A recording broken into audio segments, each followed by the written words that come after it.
Let's go. Get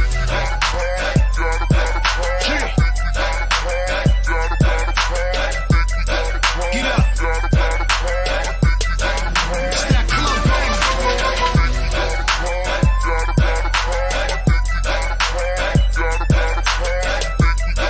you hear that? We can't sit down to that. Okay. Yo, what up, y'all? It's your boy, Sheik Luch, LOXD Block, Silverback. Hey, yo, right now I need to shout out the ISUPK classes. I want to give a huge, big, humongous shout out to all the UPK schools. We can't sit down to that. Shout out to Black Watch, hosted by General Johanna. Word, I need y'all to check out Cross the Line Radio as well, man. They've been open all week from 7 to 9. They ain't shut down because of the corona, the COVID, and all that. They rockin' strong, you know what I mean? Think we got a problem, but really it ain't though. It's one of me and these bitches, I count about 3, 4. Think we got a problem, but homie just all talk.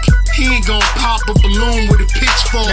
Think we got a problem in the club with this dog. Rude boys, dogs, ladies, everybody.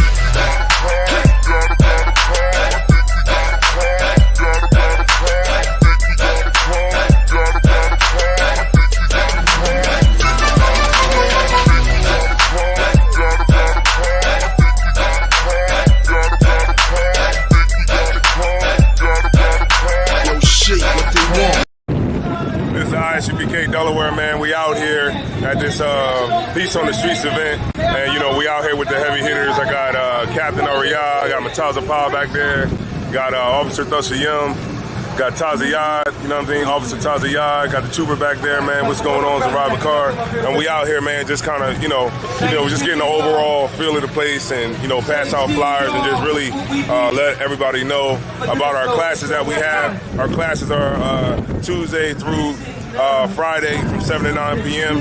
At 1232 North King Street, Wilmington, Delaware, 19801. And we also have a Sabbath service on Saturday morning at 11 a.m. to 1 p.m. You know what I'm saying? Then we got a street camp after that. A lot of times we be down in Dover, and we also be in Wilmington. You know what I mean? So look, all you gotta do is contact the 302-467-8837, and we can get you right. You know what I'm saying? So all it takes is for you to take that first step to get your life together. You know what I'm saying? So just come on down, and we'll take care of the rest. All right? Peace. You gonna pull rank on him? It's just to get some fresh faces, maybe let one of these brothers do a class or so. Chester, let's see, man, what's up with Chester? But yeah, Chester is a goddamn hellhole. Because the brother who got killed up there in Chester, he was killed by his own friends. You know, and she sent me a picture of the dude who she said did it too. She sent me a picture of the dude she said did it. And I was looking at him like, oh, maybe he might have. I don't know. Yeah. All right. So if y'all can see the title of the class is called The Delectable Negro Part 2, Human Consumption and Homoeroticism. Damn, that's a horrible word. Homoeroticism within U.S. slave culture. All right, so this is going to tie into the brotherhood. Watch how I bring it all together. This book here, man, is crazy because the book, it's written by a homosexual, right? Named Vincent Woodward or whatever. Now, he talks about like different people in the book, like Oladad Equiano. He talks about Martin Luther King, huh? Yeah, he talks about Equiano. He talks about like different people who have came in throughout history. And the sexual relationship between the white man and the black man during slavery, which is a whole different side of the coin. Not just so much of like what's normally talked about, like the rape of women, you know what I mean, but more so the homoeroticism that existed between the slave and the slave master, and I mean the man, and how sadistic it was, and you know, in the different times throughout slavery that he pointed out, that that showed that, man, and it's crazy. Hold on one second. Let me just get this out real quick. Remember to smash the like button. And get your questions in. If you would like to get your question answered, no sweat. Okay, so we'll get it on. And then like 2 seconds, I'm gonna just share this feed real quick. And if y'all could share it real quick with the people that you deal with, share it with them, and then we could get this thing out, right? So this is gonna be the Delectable Negro Part 2. All right.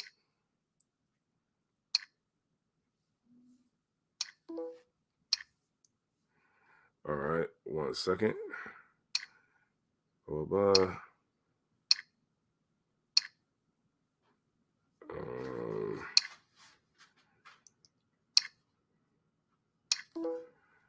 right, and one more.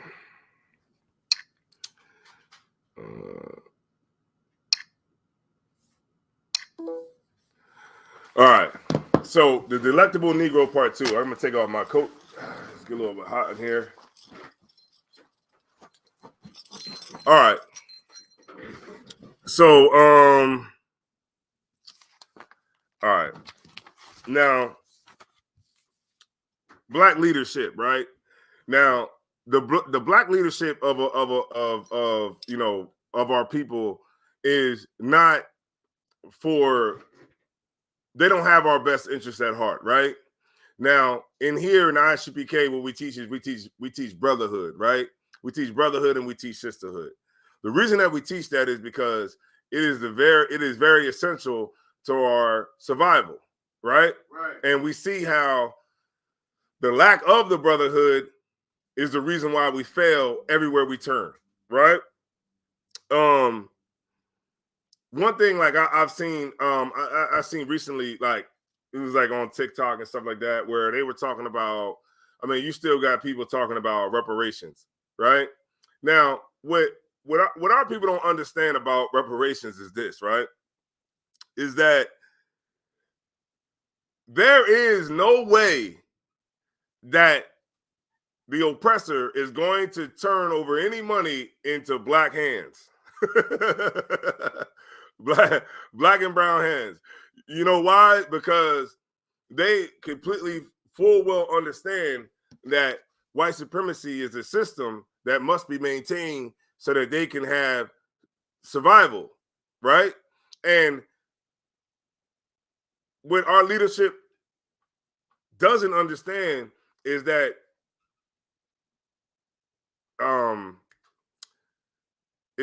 white supremacy, they're going to, okay, I'm going to rephrase it like this. What they don't understand is that white supremacy will be protected at all costs, right? And there is no way that they're going to relinquish any kind of power, because if they relinquish their power, then that means that they won't survive, right? So they will protect it at any cost. So when we have elections and different things like that, and you vote for politicians like the liberals and different people like that, who you think is going to go up there and fight for the rights of the black man and the brown man, right?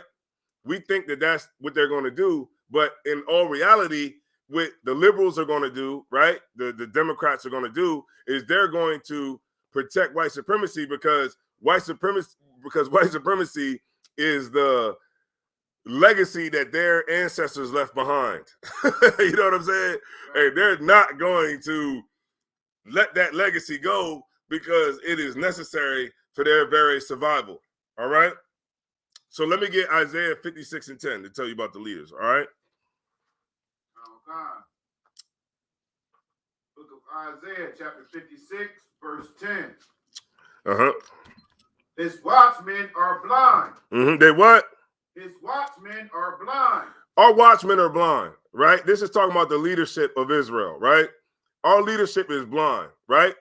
Our leadership didn't learn a damn thing from Reconstruction. They didn't learn anything from civil rights, right? They didn't learn anything there, because if they would have learned anything from those eras that we went through, slavery, i.e. slavery, right? Then they would have put certain things in play, and we would have, our infrastructure would have been our main priority, right? Meaning that if they had learned anything from the civil rights movement, or if they had learned anything from Reconstruction or Jim Crow, right, or slavery, then the main thing that they would have put their time and their effort to would have been protection, right? Understanding that our protection is the most valuable thing that we would need, right? Because every nation has protection, right? And so if they learned anything, they would have learned that at the very basic necessity of just life, period. And what is necessary for us to survive would be just the bare minimum, like, black business, right? Grocery stores, banks, different things like that, that we could have pooled our resources so that we could have had a shot on the economic scale, you know what I mean? Or, and then we could have been, we wouldn't have get handled so much the way that we got handled. And if y'all remember when I talked about it the last class on part 1, when I was talking about, okay, back in the days, and not even so much just back in the days, but even today, women back in the day, let's just go like, back in the medieval times, whatever, times you want to say, ancient, times, right? Women didn't have power, right? But a woman understood that she could get power if she could use sex, right? Or, sex, seduction, right? Or if she would marry a man who had power, right? And if that woman married a man with power, she would be able to share in that man's power, right? Like, Jezebel, if you want to, we'll give you an example from the Bible, right? Now, she understood that if she married this man, and got this man to love her, that she could share in the power with him, right? That is essentially what our leadership does today. They're like the woman who married the man for power. So our leadership feels that if we can convince the oppressor that we're Americans and we have a soul, you know what I mean? We got a soul, and we're not criminals, and we're not thugs, and we're not gang members, and we're just upstanding people, right, who just want a fair shot in America. If we can prove that to them, right, beyond a shadow of a doubt, then our hope is that they'll accept us and give us some of the power that they have. They'll share some of it with us, right? We'll be able to share in some of the good things that they have, right? And that is totally effeminate, right? Because just for the very example of a woman that would marry a man for power, that's exactly what we're doing with, the white race. We're trying to marry them to get power, right? We're trying to love them to get power. And this is what happens, and this is our life here in America, trying to convince them that we're not like the stereotype, that we're not like what they see on TV, right? And so our leadership is what? They're blind, right? Read it. They are all ignorant. Mm-hmm. They are all dumb dogs. T.D. Jakes is what? Dumb dogs. But he's what? But before that, he's what? They are all ignorant. He's what? He's ignorant. So ignorance means that you don't know, right? And in our case, it's not that they don't know. They just don't give a damn because they in such a good spot with the oppressor that it will be detrimental to them to actually do anything for you that would better your condition, right? That would uplift your condition and the people's condition, right? So that would not be something that would be in the best interest of somebody who's in power, who has a good seat, right? Keep reading, and then you know which one I want. I want Isaiah. Well, what's that one I want, Mataza Pa? About the hell we had agreement. Is it 28 and 15? I think it's Isaiah 28 and 15. But go ahead, Matazi Allah. They are all dumb dogs. Mm-hmm. They cannot bark. They cannot what? They cannot bark. Right. This is one of my favorite scriptures, y'all. I use this scripture to show that our leadership are dumb dogs that can't bark. Now, they are in the Bible being compared to an animal, a dog that you would buy from a store that doesn't bark or do any of the things that a dog would have a benefit of, that you could have the benefit of having that dog, right? Because if he can't bark, he can't do anything, then the dog is actually useless, right? Because why would you have a dog in your house? You would have a dog to bark when somebody's trying to break in. Right. You would have a dog to let you know that somebody's trying to get in or somebody's trying to harm you in some kind of way, right? That's at least the dog could do for you feeding and cleaning up behind it, right? All right, go ahead. Sleeping. Uh-huh. Lying down. Mm-hmm. Loving to slumber. Our leadership lies down. That's the one I want out of this one. They lay down. And what's that one Mataza Pa bringing out, man? You talk about how we lay down and let the other nations walk over us. That's huh, we say? Yeah, that's in Isaiah. But it's like that's what has been our thing in America, to just lay down, right? To not see the power that we have in each other, right? This is what our leadership doesn't understand, right? What our leadership doesn't understand is this: they're trying to vote people in that's going to somehow make us equal with the people who control the institution, right? The institution of America, right? Ain't that what we're fighting for? We're fighting the Black Lives Matter, right? Yeah, right. We're fighting so that, we can get equal rights, right? So that we can be a part of the system, and that America can fight. I mean, not fight, but America can go by the rules, right? Give you everything that you're supposed to get because we want everybody to follow the rules. But what they don't understand is that the people that control the institution, that control the game, don't have to follow by the rules. Ain't that obvious? Look, and I remember the general brought this out. It is legal to kill black people in America. The cops can kill black people. It's legal. It's totally legal. It's legal, right? Because the Constitution doesn't apply to you. Right? It doesn't. That's what we think. You think that the Constitution applies to you. I mean, I'm pretty sure y'all seen plenty of videos where cats be on the side of the road and the cops come up and they trying to tell the cop what they don't got to do because the Constitution is in their favor and he's a public servant and he works for you, right? And you pay his payroll, right, through taxes, but he doesn't care about none of that because the Constitution does not apply to you. And the quicker we can understand that, the quicker we can start to change our situation and we can start to elevate above all the nonsense that we keep on repeating every single year, right? Like, think about this, right?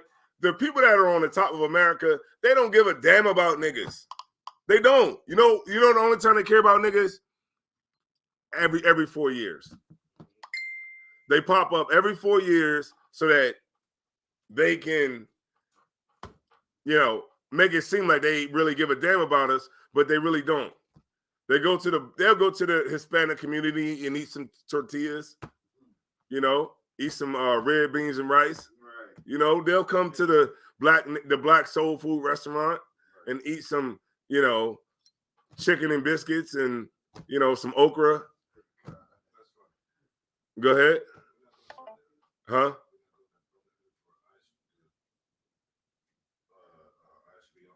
Yeah, it should be on there. Because I see something that says love and heathens destroys brotherhood. Hold on one second. That's somebody. That's somebody on there right now? No, that's that's a sharp. Hold on, give me 1 second, y'all. That's a sharp upon. Yeah, in New York. But I'm wondering, like, I thought we're not doing the brotherhood. We should be. He's on there right now. We got one on there too. For One West Online, yeah. Hold on, let me see something. I didn't see the one for us. I just seen his come up. Hold on. Wait a minute, I still see his. Wait a minute, we are up there. Where? We got. It's right under him. I see us. Oh, okay. So he's. Yeah, he's actually yeah, he's actually not supposed to be on here. Yeah, it's a lot. Yeah, we got a double feed. He's not. He's actually because he's actually on ISUBK. He's supposed to be on. Well, I guess he's on Yonkers. It looks like, but yeah, it look because he hashtag ISUBK Yonkers. Yeah. Yeah, because we supposed to be on here. He probably, you know, sometimes you might just go live and just think that it's, you know what I mean, and you actually on the main thing or whatever. All right. So, all right, shout out to Kana, shout out to Power Bob. You gotta change your name, Power Bob. Terrence Burney, Stairways New, Gia Livingston, Young Man Steve. All right, Young Man Steve. All right, and just started paint. What's going on? All right. So where was I at? Let me get to Isaiah 28 and 15. Mm-hmm.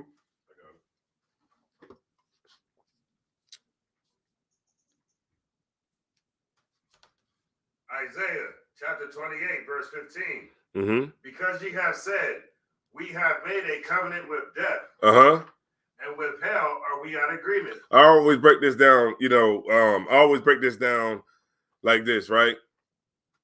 You know, our leadership, which is the Christian church, whether you believe it or not, right, is not the Muslim mosque, it's not Farrakhan, it's not none of that.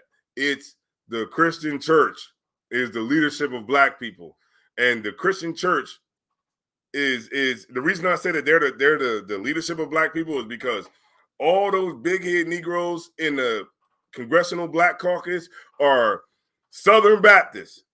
You know what I mean? Them cats are Episcopalian, Presbyterian, Baptist, you name it, right? That's what they are. Those cats that are, you know, like, what's his name? Al Sharpton, Jesse Jackson, all of them, those cats are Baptists, right? Or one of those, you name it, right? One of the, you know, denominations. But there's something like that, right? And their approach to every situation that we go through is a Christian approach to it, right? It's that Christian approach that was taught to them by the slave master. And that's why we can't never get ahead, because we keep trying the same tactics and we keep trying the same we keep trying to have the same solutions to the problem. It's like this, right? All right, I put it like this, right? Think of white supremacy, right? White supremacy is like this. In order to end white supremacy, you're gonna have to at a certain point in time, which, you know, that time will be when Christ is here, of course. But at a certain period of time, we're gonna have to get as down and dirty as they're willing to get to protect white supremacy, right? Because what our leadership doesn't understand is that the oppressor will do anything to maintain white supremacy. He'll kill your grandma, he'll kill your kids, he'll kill your mom, your aunties, your uncles, anything to protect white supremacy. So if you're a person that's trying to take a standpoint of ending white supremacy, then you have to be willing to do all of those same things too, right? You're going to have to be willing. You're going to have to match the aggression. And what our leadership doesn't want to do is match the aggression. Right. They don't want to do anything that's going to piss the oppressor off, right? Because it's counterproductive to what they're trying to do, which is marry, right? They're trying to marry us to power. And you can't marry nobody to power because you can't have two kingdoms inside of a kingdom, right? You only can have one kingdom at a time. And that rulership of those particular people that are in power, they're not interested in sharing any of their power. That's right. But they will allow you to do some things. It's like this, right? People think that we're free right now. The leadership think that we're free. It was. I read in this book, right, where the slave owners would lock the slaves, like they would lock slaves in a confined space, right?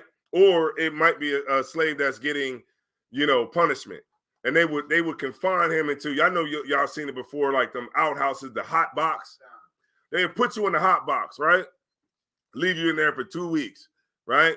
Leave you somewhere where you're chained up to a wall or a tree or something like that, right? And then they would let you free in the cotton field. So the slave would look at that as freedom, right? Because now I'm not in this box. I'm able to roam around the cotton field. I'm able to be out here free in the cotton field. And that's exactly what it is today, right? We're not physically on the plantation, right? But we've been locked down for so long that now it seems like we're let free because now we're able to go in the cotton field. But you're still in bondage. You still have to put on that face.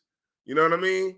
And this is what happens when our leadership lacks, right? We haven't gotten anywhere further than what we was 50 years ago.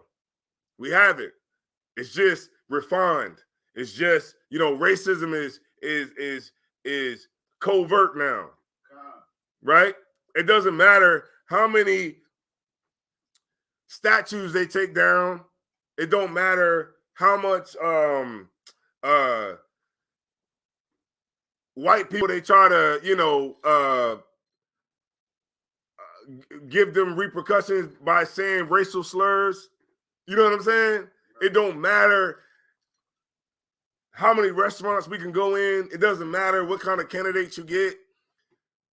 White supremacy is going to be here. Racism is going to be here because it's not going anywhere, because this is what the country is built on. It's built on racism. Right. And because we don't have brotherhood, racism is allowed to eat us up. It's allowed to destroy us. Like in this book, The Delectable Negro, it talks about cannibalism, figuratively and actually spiritually, right? Because, yeah, they physically used to eat us, right? In slavery. But at the same time, today, they still eat us, right? Even though they're not eating us. Well, maybe they probably are, right? But, I'm not going to go there. But my point is to say this. Our music, Matala Pop brings this up. Our music, they eat our music. They eat us from our music. They eat us from the clothes that we consume. They eat us from the jewelry that we buy. They eat us from, the cars that we want, the hats that we want, the high fashion, the housing, every single thing, the interest rates, the banks, the everything that you could think of that we take a part in, they eating us off of it. They're eating us, and in return, they profit off of it. Who's the police? Them. Right. Who's the legal system? Them. Right? Who's the judge? Them. Who owns the private prisons? Them. Right. So they're eating off us in every single aspect of life. Go ahead. Even if it's us, it's still them. Mm-hmm. They have that system installed inside of them. Mm-hmm. That's right. So it doesn't matter what we do, racism is always going to be here.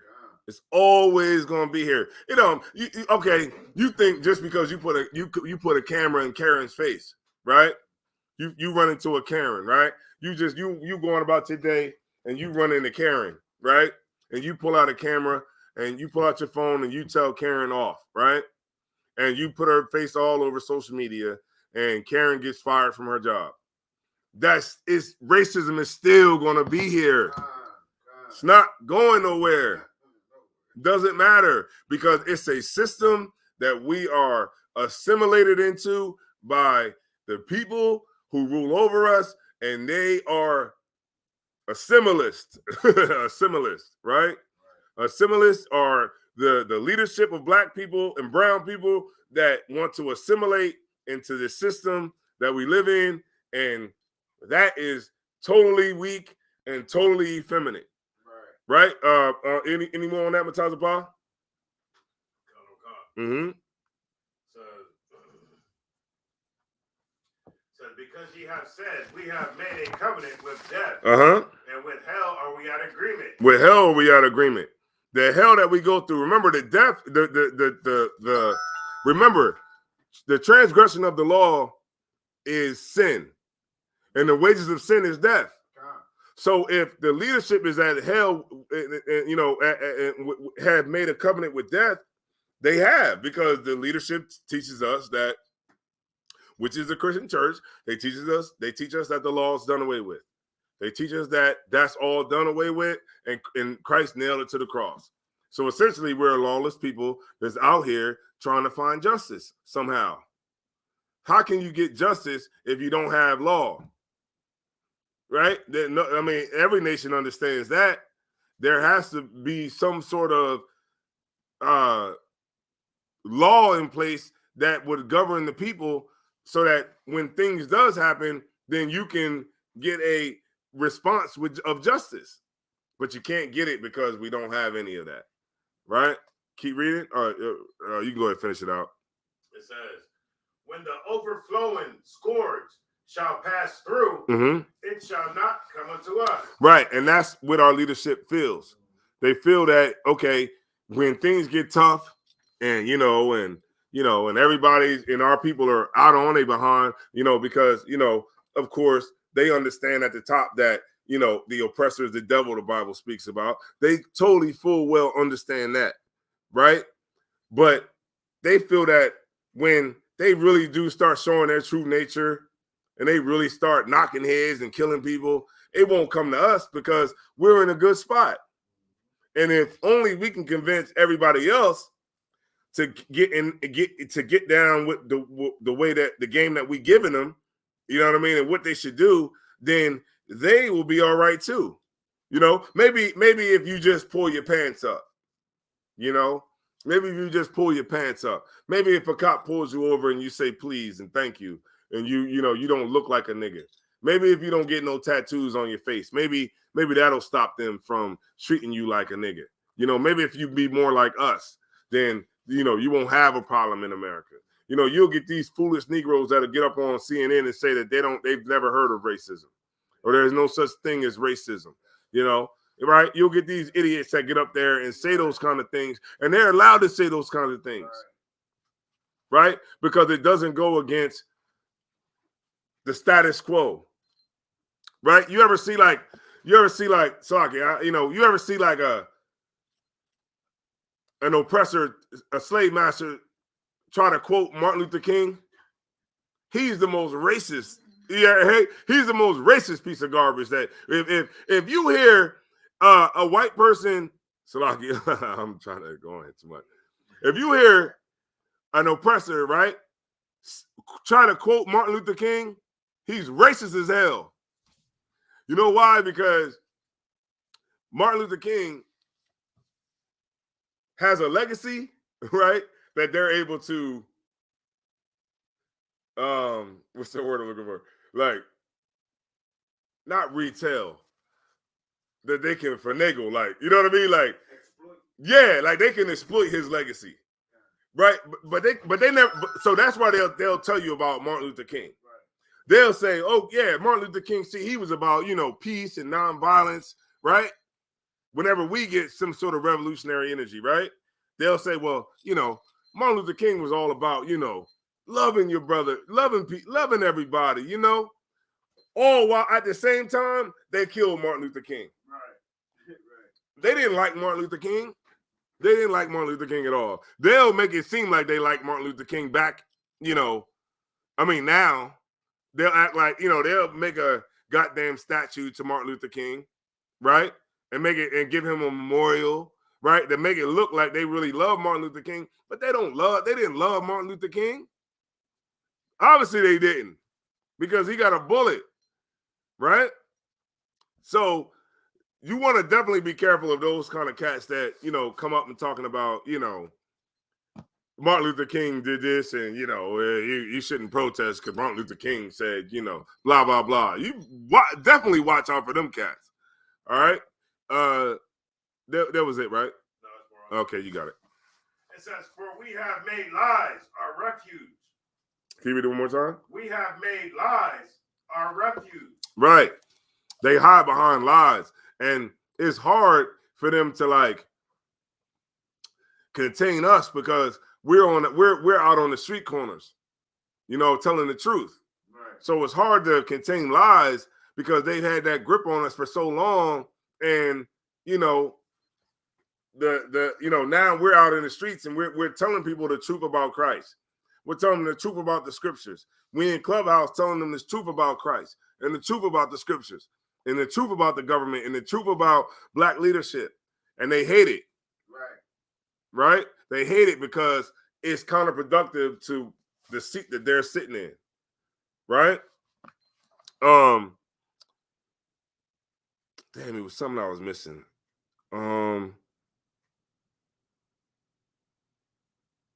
It'll come back to me. Yeah. And under falsehood have we hid ourselves. Right. And under falsehoods have we hid ourselves, right? Because they hide behind the lies that they tell you.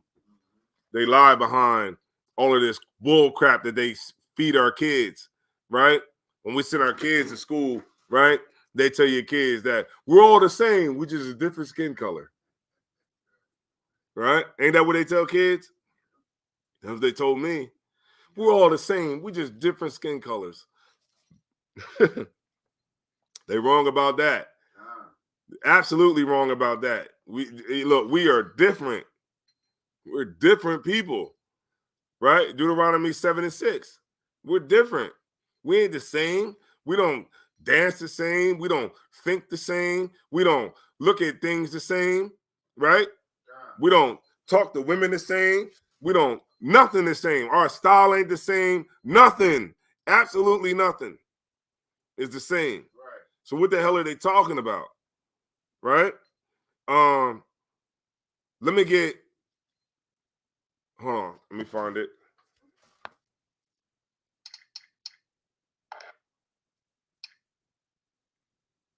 Salakia.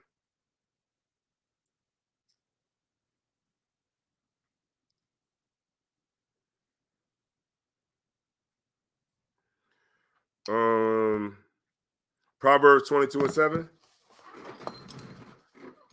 All right. So we're getting some people in here. All right. Shalom, everybody.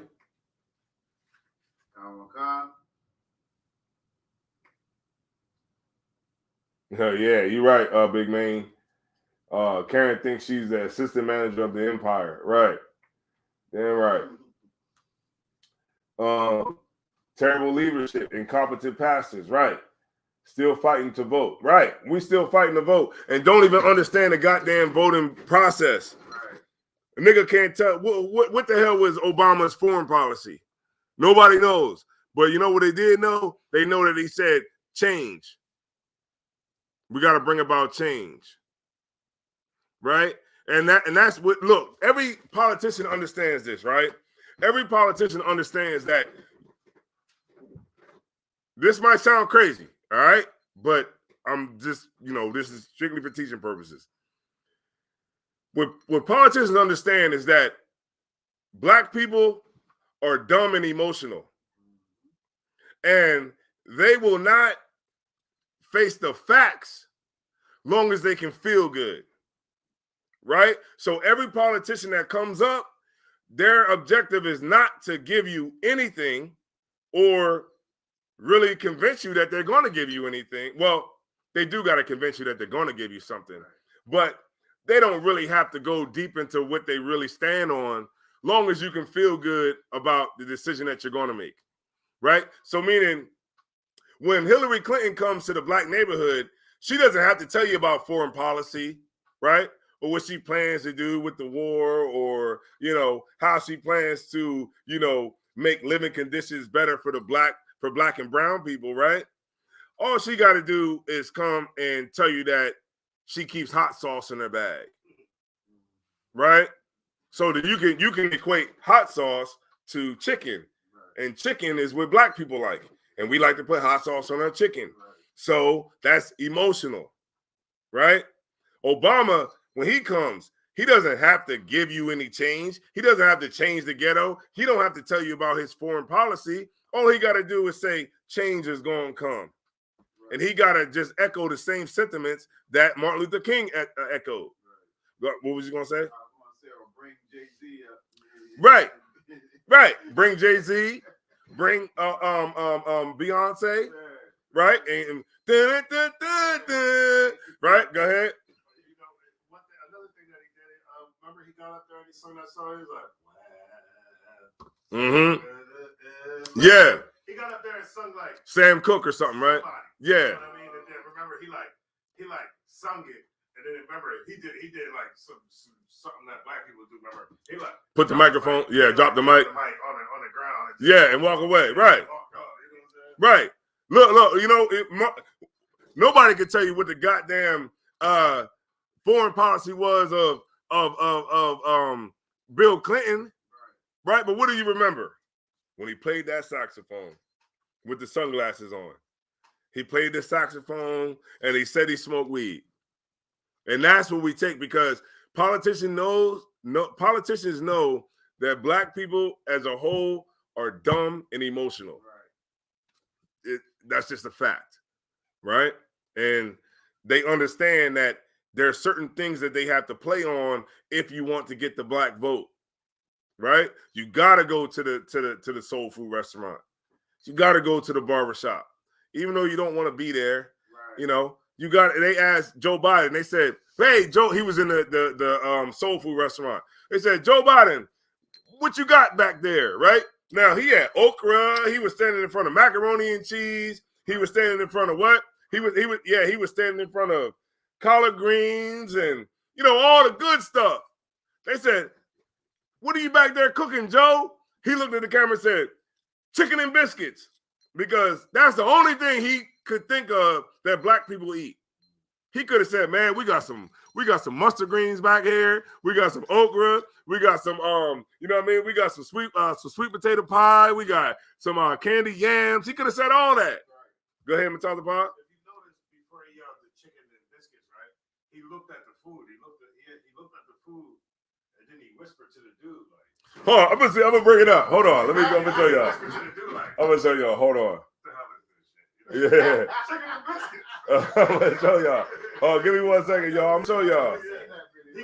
You ain't see it? He looked at the food first. Like, he literally looked at the food first, and then whispered something to the dude, like, that owned the restaurant. Whispered something to him. And then he said, you know, just blurted out something. Wow. But he didn't know what the hell he was looking at. Like, wow.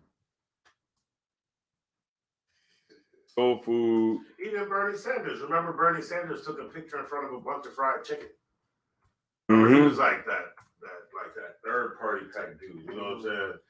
And a lot of people was Bernie Sanders was pretty popular, but he actually did the whole pander to black people thing too, because he took a picture with like a big thing of fried chicken. Mm-hmm. All right, y'all. I'm getting it up. It's just this quick commercial, real quick. I'm gonna watch what he said. Hold on, I'm about to pull up. You know it's something crazy if they got him on. If it's on TMZ, like, yeah. I'm about to show you. I'm gonna bring it up, y'all. I'm gonna bring it up. Yeah, I believe this is the one. Hold on. All right, let me share my screen with y'all real quick. All right, so this should be it. He's gonna say chicken and biscuits, right? Because he don't know what else the damn say. But I mean, this might be the one. But if it's not, just bear with me. I'll get the right one. All right. So give me 1 second. All right, let me pull this up. All right, let me mute my mic.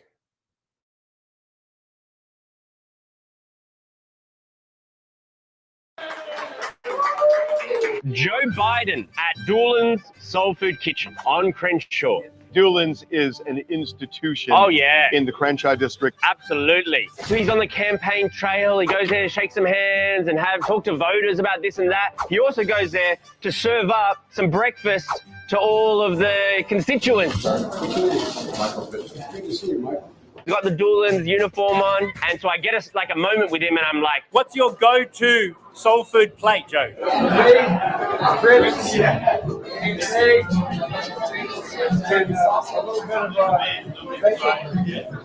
And fried chicken and biscuits. Oh, nice. But I can't eat it all at one time. He just went down and kind of pointed at everything. It's called pandering. By the way, that soul food plate that he put together is disgusting. I'm not trying to eat no fried chicken with no. I can't eat it all at one time. And fried chicken.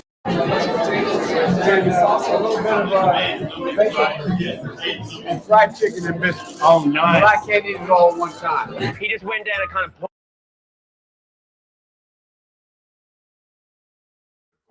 Right. Okay. Now he said breakfast food. Right. He said eggs. Right. He said eggs, grits, bacon, chicken and biscuits. Right, fried chicken and biscuits. He knew exactly what to say in that moment because he knew that was his time. So he know bacon ain't black food. You know, that's not considered black food. Grits, because white people eat grits. White people eat all the other stuff that he said. And they do eat chicken and biscuits too. But he looked at all the stuff on there and said chicken and biscuits. Right, man. So that was it. Yeah, but I just wanted to show y'all, man, like that they pander to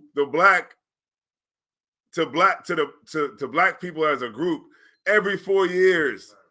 In the next 4 years, if he don't die, he's gonna be right back doing the same thing again, because he got to get you to believe that he's gonna do something for you when all he's gonna do is give you white supremacy. Regardless. He's gonna give you racism regardless, right? If you voting, then you are in a religion. And your religion is white. Your religion is the white man. I can't even censor that. That's what your religion is. Your religion is the oppressor. Your religion is that the next oppressor, that the next slave master that gets in office is going to do something, is going to do right by black people. That's your religion. Your religion is, I don't even know how you could say one for a voter, like a presidential Baptist. You know what I mean? Like, that's your religion, presidential Baptist. Because you believe that the next one is going to actually do what he said he's going to do, when he's not going to do what he said he's going to do, because it's not the election is not about doing anything. It's about getting you to believe that they're going to do something. And they understand that black people as a whole are emotional. And so he has to do the emotional thing so that we can gravitate to it. All right? Any more on it? Can you tell them where you at? Was that you? Yeah, I forgot who had the scripture. Oh, that was it on Isaiah 28:15. Okay. No sweat. All right, so let me read it. Let me read something. Proverbs 22:7. Yeah, Proverbs 22:7. Book of Proverbs, chapter 22, verse 7. Uh-huh. The rich ruleth over the poor. The what? The rich ruleth over the poor. Wait a minute. So we all equal. The rich ruleth over the poor. The rich rule over the poor. Won't the leadership just tell us that? Why are they still trying to get us to go out here and talk about being equal with the owner of Google, being equal with the owner of Facebook, being you know, being equal with the owners of goddamn Bitcoin. It's not, you're not equal with them. And you will be a fool to think that this system is ran off of equality. And it's not. The Bible even shows you the what? The what? Say it one more time. The rich ruleth over the poor. There's no equality in that. Because if the rich rules over the poor, then there is no equality. The people who run America is not equal with niggas. Right. In their mind. And everything that's in America, they're not equal with you. And that is a fact. But what do? We go out in the streets and what we do? We protest for equality. We protest so that we can be accepted. We protest so that we can prove that our lives matter. We protest so that we can get education. We protest so that we can get, better housing. We protest so we can get this. We protest so we can get that. Well, goddamn, I'm tired of protesting. Why don't we just separate from our issue that we're dealing with? But then that always comes along with black femininity, right? Because black femininity, which is our leadership, which makes our men feminine, effeminate, black femininity is not wanting to address the elephant in the room. Right. And the elephant in the room is that you have somebody who's ruling over you, who will never ever show you that you are a human being, right? Who is going to rule over you with an iron fist. So why would you keep trying to convince a killer that you want to lay down, and get along? He doesn't understand that, and he doesn't understand that. What he does understand is warfare. Right. Right? That's why the Afghan people can come over here and get $26 billion, right, to help with resettlement fees, and they didn't pick no cotton. You know why? Because they're willing to throw a rock at a goddamn tank. That's why. They're willing to stay out in the mountains and fight against the oppressor for 20 years. Right. And because of that, they're respected. And that's why they can come over here and get a car, and then you still walking and catching the bus. That's why Chinese can come over here and get restaurants while you hang out in the front of the restaurant. Right. That's why the Africans can come over here and get stores, and you still out front selling bootlegs on the street. That's why. That's why the Arabs can come over here and get all the chicken spots, because the race is effeminate, right? Basically, it's like with our people, it's like anybody can have our resources long as they're willing to come take it. That's really what it is. Like anybody can take our resources as long as they want to come take it. So when Arabs come over here, they're like, take it. I'll take it. East Indians, I'll take it. Chinese, I'll take it. Japanese, Koreans, Africans, anybody, they'll take our resources as long as they want to come get it. And that's because of our leadership. Our leadership is weak as F-U-C-K. Because they just, throw us out, to the dogs. So that now, what do we got? We got brothers that will destroy. We got brothers that will destroy each other, right? Because why will you destroy me? Why you want to kill me because I stepped on your shoes? Why you want to kill me because I said something about you on Facebook or Instagram, right? You want to kill me because on a national scale, black men are effeminate to the other nations. Feminine, you weak, right? You pussy. Right. Excuse my language, Salakia. Excuse my language, right? But I just had to say it to get my point, right? This is what as a nation, right? And I'm in the nation too, right? But what we're trying to do is we're trying to give that manhood back to our brothers and sisters. Right. We're trying to get that manhood back, right? But that's what we've become, and this is how the other nations see us, right? So since any other nation can come and take our resources, right? They can deal with our women any kind of way. They can shoot us down. They can oppress us to the utmost, and we won't do nothing about it, right? And subconsciously, we know that. The men know that. We know subconsciously that you don't have power in America, right? So what is the only power that the black man do got? A gun. And who's the only person that you can, you know, project your manhood? Another brother that look like you. And so if you try to infringe on the last little bit of manhood that I got left in America, then I'll destroy you behind it. I'll shoot your whole family. You know, look at the music. I'll kill your whole family. I'll shoot your grandma. I'll shoot your mom. They ain't had nothing to do with it. I'll shoot your uncle, anybody if I can't get you. Because a nation of men that's oppressed, their egos are fragile, right? Because now I'm not going to fight the oppressor. I'm going to fight you. Because these are the conditions that the oppressor created for our survival. Right. So now we fighting for resources amongst ourselves, what's left from all the other nations. So now, yeah, I will blow your head off. You know what I'm saying? Like when you really think about it, it's like it's psychological, and these things come from, of course, from slavery, but it also comes from the leadership who's leading us now. The leadership that's leading us now are punks. You know what I mean? They're soft. They're effeminate leaders who would rather just lay down and then get everybody else to lay down. And then that's the way that we will overcome. It's just by laying down and just shutting your mouth and not doing anything that would, you know, what you say? Right, that would piss them off. Right. Go ahead.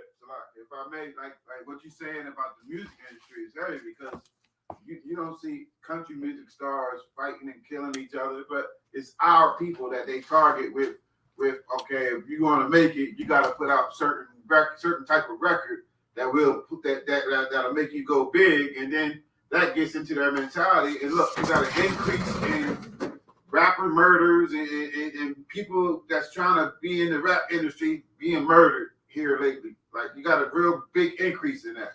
But no other genre of music is going through that, but these rappers. Right, exactly. And go ahead, Mataza Ba. And I was about to say, you know, like to Mataziala's point is, you know, the biggest consumers of rap music are the people who demonize it. Mm-hmm. You know what I'm saying? Like it's always the oppressor who demonizes rap music. But when you look at those, when you go to those concerts, they be the biggest group of people in there. And you just made me think about something. Hostility. This is what leadership knows. This is what candidates know. Politicians, rather. This is what they know about black people. And this is why these seats ain't filled. The reason these seats ain't filled, I'm not saying that, of course, you know, it's the Lord too, right? But I'm just going from a level of, you know, just people in general, right? Because the Lord's ways is higher than mine. So I'm just gonna go on the lower level, right? The regular level. Black people ain't filling up these seats like they should be because black people don't like hostility against the oppressor's nation. They can't. They don't want to do that. You know, any form of hostility towards the oppressor, they can't seem to wrap their head around it. Right? So you can even say Christ is black. I can't come and deal with that because you saying that he's black. Right? Oh, yeah, you know, we the Israelites, you know, we God's chosen people. See, I can't get down with that because, you know, you're not saying everybody, you're not saying the oppressor is God's chosen people. Right? You making it too exclusive to us. Right? Oh, wait a minute. What you mean that Paul and the disciples only went to the Gentiles who the Jews who was living as Gentiles? That's too hostile. Right? Go ahead. we're a nation of people that have Stockholm syndrome. Yes. Or as I like to say, we are pro bono defense lawyers. Yes. We will defend them to the death. Right. Yes. Like before, against our own people, we will defend them. Right. Over our own people. And exactly. That's the condition that they have made for us. Yes. Before they made us, say, quote unquote, free. Before they freed us from the physical plantation. Right. And that has carried on through generations to generations. It's too, black people don't want to hear nothing that's too hostile towards the oppressor. Right. And that's why they're saying the standing room only. Right. And that's what makes the brothers that is here precious. That's what makes the sisters that is in here precious. Right. Because when billions of people decided to turn their back on the Most High, turn their back on their manhood, turn their back on their femininity, right? You decided to do it. You decided to stand with the Lord when billions of people wasn't. Right? Hold on, Slocky. Shalom, Lord Christ. I'm Slocky, sir. I'm teaching a class. Kind of a concert. Shalom, Lord Christ. So, it's too hostile, like the message, right? But the other nations understand that hostility works for them, right? The Chinese understand that hostility works, right? The Afghans understand that hostility works, right?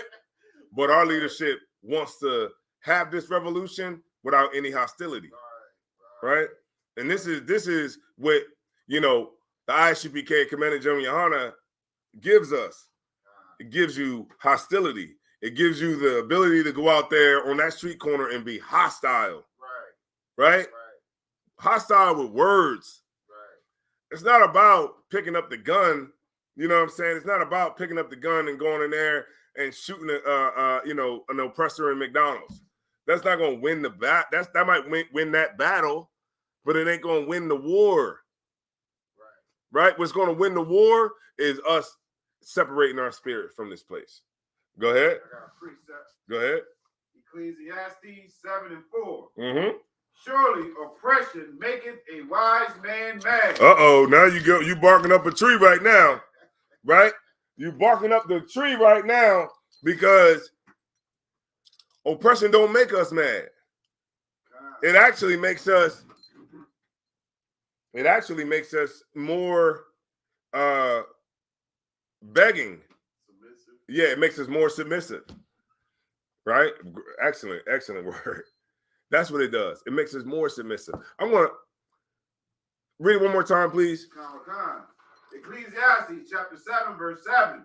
Surely oppression maketh a wise man mad. It makes a wise man mad, right? Hostility, like what I'm talking about, right? Right. Think of it this, right?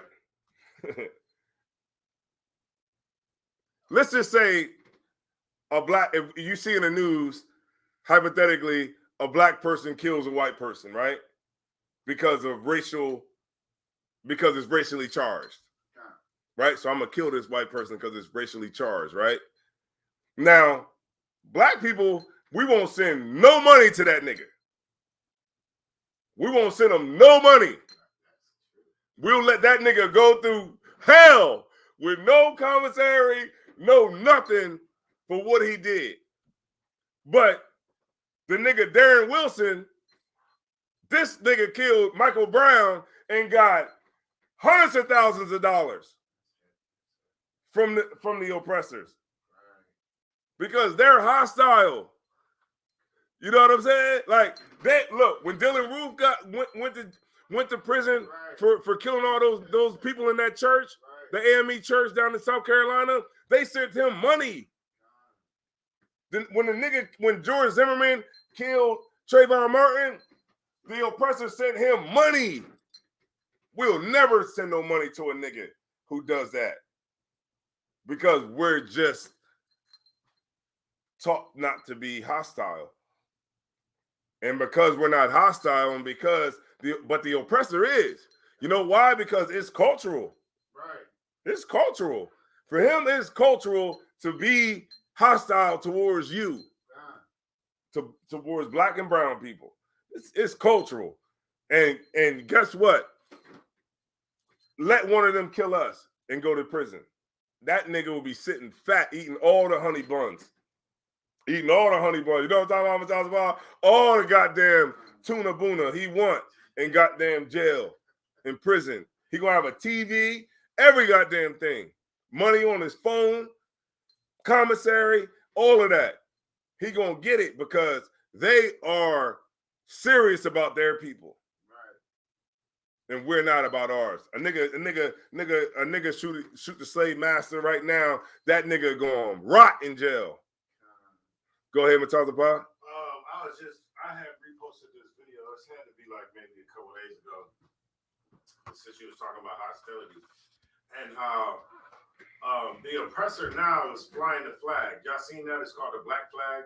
Oh boy. It's a flag that they used to fly in. It's a flag that they used to fly in the South during Civil War. And what the flag signifies is that they're not gonna. It's like they're gonna fight. Like they're not gonna take no prisoners. They made a creed or something like that against like the unvaccinated. Like they waiting to go to war with the unvaccinated people that they hate. Like, but there's this new thing. I just wanted to see it, y'all. It's seen it. It's called a Black Flag. Like if you see this flag, you know that these people believe this right here. Oh boy. And it's all the, Here we go. They're gonna kill their enemy. They want to kill their enemies, the unvaccinated. Yeah. And who's the unvaccinated? Black people. Right. Who's the unvaccinated? Hispanics. You know what I mean? When their own people are, yeah, a big portion of their people is unvaccinated. Exactly. But we all know they're not going to them. Right. We all know where it's going to end up. Niggas. That's where it's going to end up. And the leadership that's over top of us is not showing you that the wolf is out there coming to devour you. The wolf is there. He ain't left. He haven't went nowhere. He's there to devour us. And the leadership, or let them just eat you up. And then want to say eat you. Y'all got to stop eating us. Y'all got to stop treating us wrong. Teaching our people that same old slavery bull crap that doesn't work for us. Go ahead. The scripture, the scripture you pulled earlier in Isaiah 56, we started at verse 10, but in verse 9 it says, all ye beasts of the field come to devour. Hey, all ye beasts in the forest. Like they are all like you mentioned earlier. The Afghans know to open the chicken spot. The Indians know open the hair salon. They're gonna come and devour us. They're gonna take all our resources and make themselves fat. They're gonna leave us weak. Think of like the jobs that they have. Right? Like think of the businesses they have. A cell phone business, the hair business, nails, right? The corner store, the liquor store. Right. None of them want to be financial investors. None of them want to be in real estate, right? They all want to be corner store owners, bodegas, liquor stores, because that's what niggas want. Right. Niggas want that. Go ahead. Because there's no money in that other things. Right. The gold is in the ghetto. Right. The gold is in the ghetto. And if we can oppress them in every single thing that they do, then we can be profitable. And we can definitely, put our coins together and we can get really big over here in America and we can get up over top of them. Right. If they really gave a damn about our slavery and the oppression that we go through, then they would help us out. Right? They would help us out. They would say, okay, look, we're gonna do this. We're gonna help them get businesses. We're gonna turn them on to our distributors. You know what I'm saying? You know how like, okay, it's enough money for everybody. Right. You could turn some people on, show them how, get it from the same distributors that you get it from. But I've talked to black business owners where they say that the Chinese won't even turn them on to their suppliers that they have. You know what I mean? Right. So now they got to go through Alibaba, or they got to go through some like the regular way that Americans got to go through to get wholesale things, and they got to get charged a higher price. So then the brother that got the black tees, you can't get a black tee from him for $5. He might have to charge you $6 or $7, but he's not going to be able to compete with the Arab that's going to give it, or the Chinese that's going to give it to you for $5. You know what I'm saying? So we won't go to the brother that's going to charge you more interest. He's going to charge you a little bit more because he had to pay a little bit more. And so how can we compete? You can't. Right? Let me see. I had a scripture.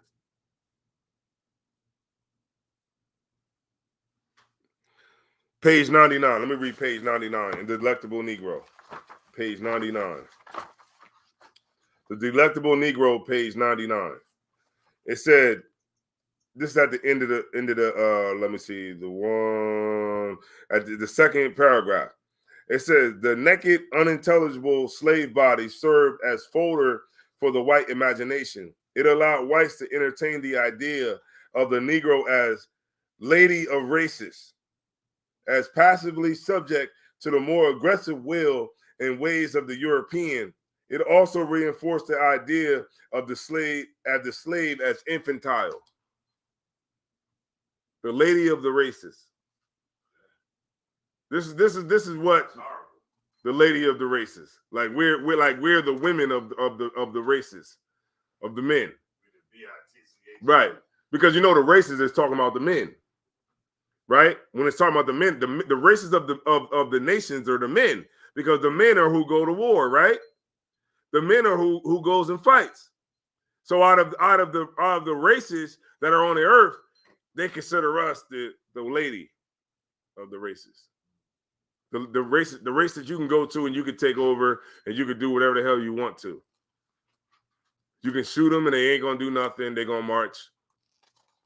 You can, subject them to racism and oppression. They ain't gonna do nothing but march, right? We've been beat down so much. We ain't even trying to fight for the rights of black people no more. We fighting for the rights of homosexuals now. The LGBT then turned into the goddamn, the homosexual movement to make us even more effeminate. And this is why we don't get respected. This is why we march every goddamn year trying to convince the world that our lives matter and that we're souls. We have a soul, right? And I don't think we should be even trying to prove that anymore in 2022, right? We shouldn't even be trying to prove it now, but I just wanted to get futuristic on everybody, right? We shouldn't even be trying to prove that in 2022 that our lives matter and we have a soul. That's already evident. Right? Through the music and the sports and every goddamn thing else is on TV. But on a lower level, well, LeBron James has a soul. You know what I'm saying?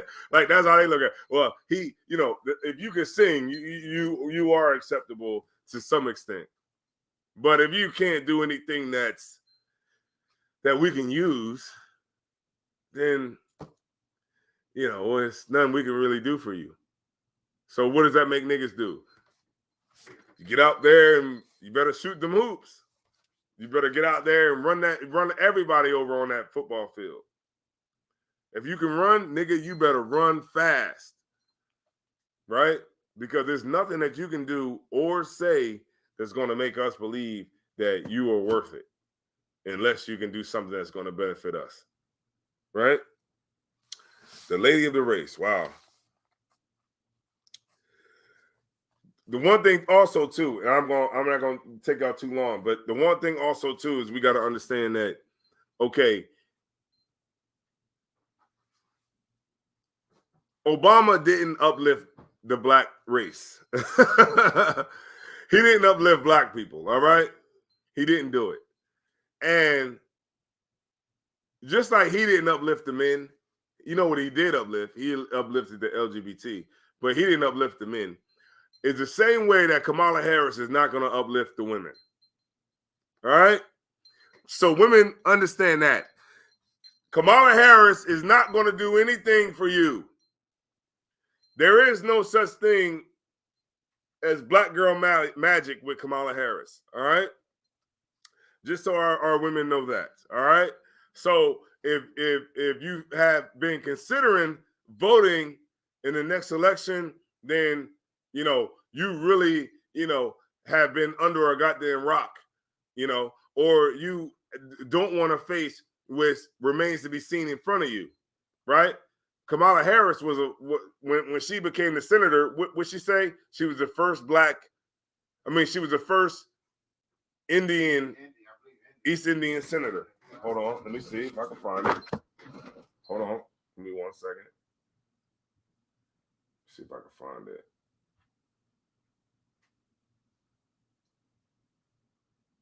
Let me see some.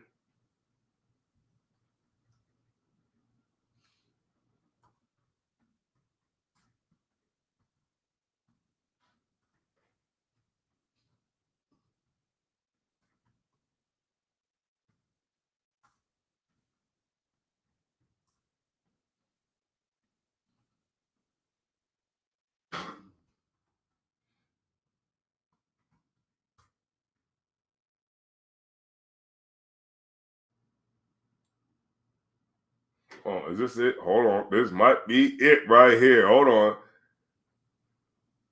Let me play this shit. Let me play this real quick. Hold on. Life is impossible to define. It's a commercial. It's the big stuff. California's Kamala Harris is the first Indian American. Oh, okay. Hold on 1 second. Hold on 1 second. All right. Boom. All right. Let me bring this up. All right. I'm going to play this. Let me put my tab. Boom. Bomb. All right. So we got that. All right. Let me bring this into the stream so y'all can see it.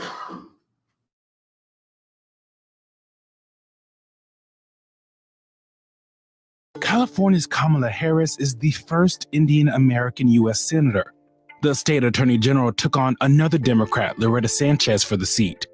It was the first time a Republican wasn't on California's general election. Kamala Harris is the first Indian American U.S. Senator. California's Kamala Harris is the first Indian American U.S. Senator. California's Kamala Harris is the first Indian American U.S. Senator.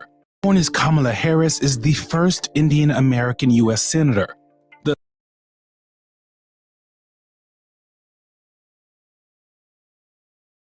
All right, go ahead. What that was about? I was about to say, notice they ain't saying Native American, right. They're saying Indian American. Mm-hmm. Like that's a whole different type of Indian.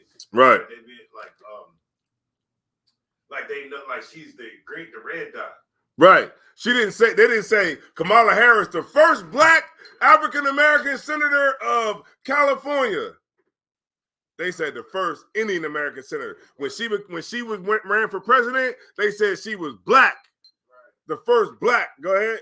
If I may, even when I looked it up on the YouTube, it's a site called India Today, and they even announced it as her being, and her own people are proud that she was the first Indian American. Right. Go ahead, what talking about? That just goes to show you how deceptive and how conniving she is to allow herself to be called black while she was on, campaigning and everything, and then calling her a black woman, and she should be ashamed of herself for even allowing that to be said.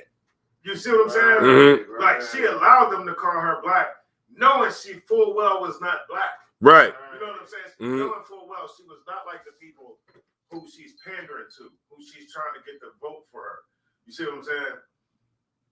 Like, and that just shows the level of sneakiness or connivingness. And black women ate that up. Black woman ate it up. You know what I'm talking about? With hair grease and shea butter. You ate it up because she said she was a black girl. And our women fell for it. They fell for the okie doke 101. And you know what the okie doke 101 is? Skin color. You fell for the goddamn skin color because she wasn't white. She didn't have white skin color. So she got the same color as me. I guess we're the same people. Black girl magic. And she ain't gonna do SHIT for black women. Does this whole, I'm telling you right now, they call it benign neglect. That means they ain't gonna give nothing to niggas. Go ahead, Mataza Bond. And like when she do black women, right? I would say even our cousin, I seen her with a shirt that said from the back of the bus to the White House, right? And so a lot of black women who identify with Kamala Harris and say, yeah, I can do whatever I need to do, but the only way that I can do it is like something that's subconscious that a lot of people don't pay attention to. The only way I'm able to do that is if I have this white man. Because remember, Kamala Harris, her husband is a white Jewish. Ooh wee. You see what I'm saying? So the only way about that. The only way I can get into this circle subconsciously to black women is I gotta have this white man, and then he can bring me into these circles. And so subconsciously, they don't want no nigga because a nigga can't get them into the White House. You know, a nigga can't get you into no White House. But you know the oppressor can. Yeah, look, man, I'm trying to tell y'all, man. Look, don't fall for the okie doke. We gotta look, and this why this class is being taught like this today, because it shows you that the brotherhood that's at the brothers that's in the nation at the top, they ain't brothers with us. They're not your brother. You think they are because they got the same skin color as you, but they ain't your brother, man. Their mind is the oppressor's mind. Their mind is the slave master's mind. Like Mataza Power was bring out Daryl Scott, Mark Burns, Stephen A. Smith. All of them, they look like they Negro peons. Negro peons. Y'all look, man. Stop voting for these cats.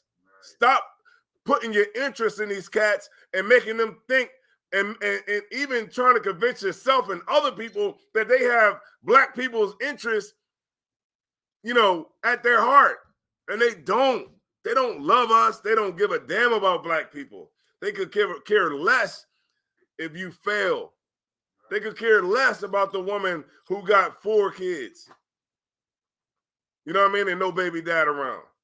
They could give a damn about that brother who's on drugs that don't got no bread. Right?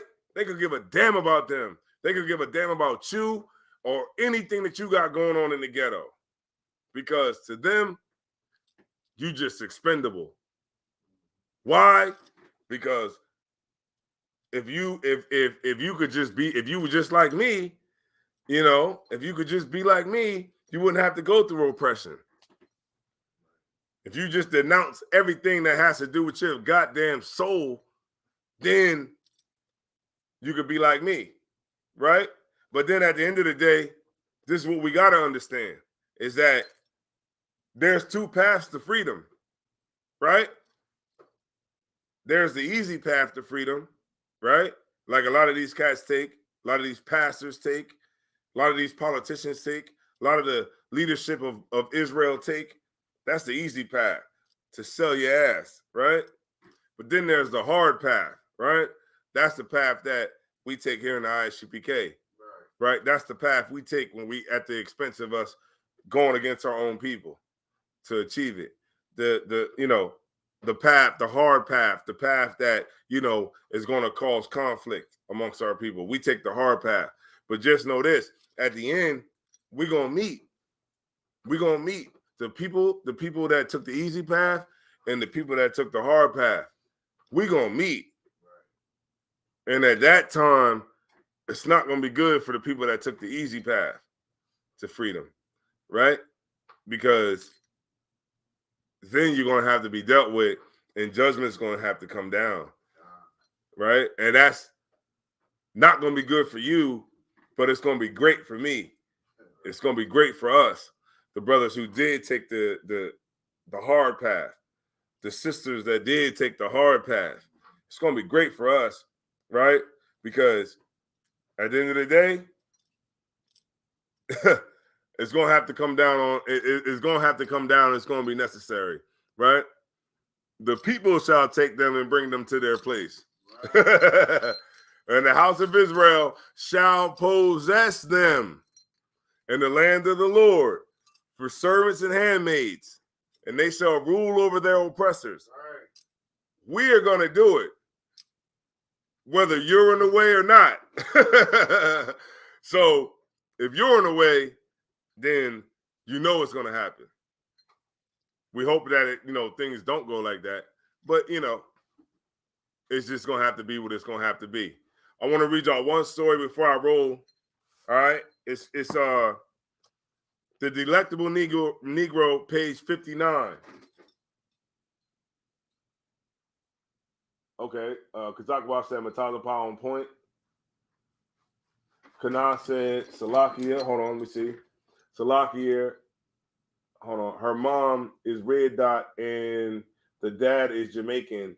So technically, what is she? She is hold on. I think that he's Indian. The mom is red dot. Indian as well. And the dad is Jamaican. Okay, I've seen this one. Okay, so the dad, when you look up, okay, so I know what she's talking about. Right. The dad's grandfather is a heathen. You know what I mean? The dad's grandfather is a heathen, and so the father is a heathen. She's a heathen. She's not us. Because trust me, if she was the first black senator of California, trust me, that would have been super big news. She would have went with that first. Like what's the one sister name? Kawasaki? The tennis girl. What's the first thing she said? I'm Haitian. Yeah. I'm black. You can't let the first get away from, you know what I mean? Like the first of anything, the first senator, the first black Supreme Court justice, the first blah, blah, blah. You're not going to let that go by saying, I'm the first Indian. You know what I mean? That's not what black people do. That's not our spirit. Black people is like, I'm the first one to be I'm the first black person that held the record as the fastest in the women's 400 meter. I'm the first black man that ever held the championship of the United States in boxing. Whatever it is, you're not going to miss that chance to say, because it's just in our spirit to just be the first at everything, right? Or be recognized by the oppressor as the first in something. And we damn sure wouldn't let that go by, and give the credit to the East Indians if we wasn't East Indian. Yeah. No sweat, sis. All right. So let me read this story for y'all, right? This is page 59. It says, I'm gonna read the second part for time's sake. That's highlighted in the orange, and then I'm gonna skip down to the green highlighted area. If y'all can see, I know y'all probably can't see that, but I'm gonna go ahead and read it, and I'm gonna just show y'all something. All right, it says Lewis was a slave master, who was living down in, I believe this is, I'm just gonna read it. All right, it says Lewis was a typical plantation owner whom most in the local community probably respected and looked at him as a model wealthy citizen in terms of his treatment of slaves. In 1826, he would commit crimes against his slaves that would cause his community to ostracize him and pursue legal restraint. So this slave master, he was so cruel to the slaves, and he would do things that were so heinous that the other white people that was around would say, well, damn, you know what I mean? Like, we got to stop this dude, right? Because of what he was doing to the slaves. It says George was a slave who was on that plantation that Lewis was the master over. Now, George provoked his master's penchant for punishment by frequently running away in addition to disobeying. Sent to the spring one day to collect water into an elegant pitcher, George made the horrid mistake of letting the pitcher fall and standing by and watching as it dashed to shivers on the rocks. As punishment for George's transgression, his master's bound him to a wooden plank, and in the manner of a butcher, quartered him with an axe, and cooked his severed body parts and pieces of flesh over a billowing fire. In preparation for this ritualized punishment, Lewis gathered all of the slaves on the plantation into the most roomy Negro house, bolted the door, and told those assembled that the design of this meeting was to teach them to remain at home and obey his orders. The ritual begins with George's younger brother helping the master bind the slave to a wooden bench. So this is George's younger brother that the slave master is making help bind him to a wooden bench. George was called up, and by the assistance of his younger brother, laid on a broad bench or block. The master then cut off his ankles with a broad axe. In vain, the unhappy victim screamed. Not a hand among so many dared to interfere. Having cast the feet into the fire, he, the master, lectured the Negroes at some length. So while he's chopping the dude up, he's lecturing them. You know what I mean? He then proceeded to cut off his limbs below the knees. The sufferer besought him to begin with his head. So he was just saying, just kill me. You know, just cut my head off, man. Just kill me, right? Begging. It was in vain. The master went on thus until trunk, arms, and head were all in the fire, still protracting the intervals with lectures. You go ahead, Matazapah. Rocky, this is like the Lord leans back characteristics so we can tell who people are on the earth. And based on this story right here, it sounds just like the story when, remember they was trying to get the seven sons, the woman with the seven sons? And he just cut limbs off. Right. Instead of just killing them, they're like, just kill him, just chop my head off. Yeah. He don't want to do that. The oppressor don't want to do that. He won't make you suffer. Yeah. And he's going to make an example out of you. So while he's cutting off the limbs, he's trying to talk to the people about, let's say, insubordination or doing what he said to do or doing what he said to do right. You know what I mean? Because the man is getting chopped up because he dropped a damn picture on the ground. All while it's all in front of the people. They can't leave. They got to watch all of this. With lectures and threatening of like punishment in case any of them were disobedient or ran away or disclosed the tragedy they were compelled to witness. In order to consume the bones, the fire was briskly stirred until midnight. So he boiled a brother down. It says, in order to consume the bones, the fire was briskly stirred until midnight. And so he could eat it. More fire. Like a big fire to burn the bones. Stir the fire. It says later that evening, Lewis's wife inquires into her husband's activities. When his wife asked the cause of the dreadful screams she had heard, he said that he had never enjoyed himself so well at a ball as he had enjoyed himself that evening. That's what the slave master said to his wife. So this is what we got to understand. Brotherhood is a weapon, and the only way we're going to survive is with each other.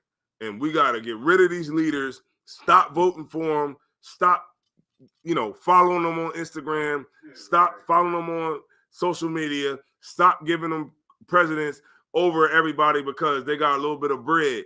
Stop thinking that they are anything. Stop thinking that they're black. They're goddamn the oppressor in their brain. All right? And understand that brotherhood and sisterhood is what we need to survive. Other than that, we ain't got nothing. Right. I don't know. Matazapah got the next couple of ones. So I think I'll come back with a part 3 to continue to end out the Delectable Negro series. I'll come with part 3, and y'all stay tuned for that one. All right. And with that being said, I'm gonna bring up Precinct Officer Matazayala.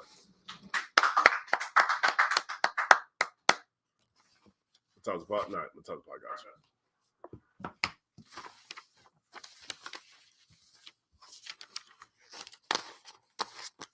ISUPK security announcements. Rules for new brothers and sisters. When a new brother or sister comes into the school, they are off limits for 6 months. They are to be saluted only. They are here to learn and shed themselves of the world. If they need transportation, a teacher will arrange it. After 6 months, if your brother or sister has an interest in a particular person, they are to seek counsel from the heads. Tithes, which is a commandment. Numbers 18:21, Malachi 3:8-10. It means 10th in Hebrew, ma'ashura. 10% of every penny of any increase belongs to the Lord. Priest fund, which is a free will offering for the priest, not mandatory. Whatever amount you like to donate. Upcoming holy convocations, feast of dedication. That's November 28th, Sunday, November 28th at sundown. And if anyone wants to be a trooper in the school, start wearing all black boots, shirt, pants, headband, and scarf. With that being said, name of Israel, Majim. We're going to give teacher courtesy salute. Majim Shabbat. Majim. Barak. Yahweh Shemi Al-Shabbat. We're going to get a sister courtesy salute. Sar, which means turn. Men of Israel, Majim Shabbat. Majim. Barak. Yahweh Shema Al-Thon by Shemi Al-Shai. Yazmatah, class dismissed.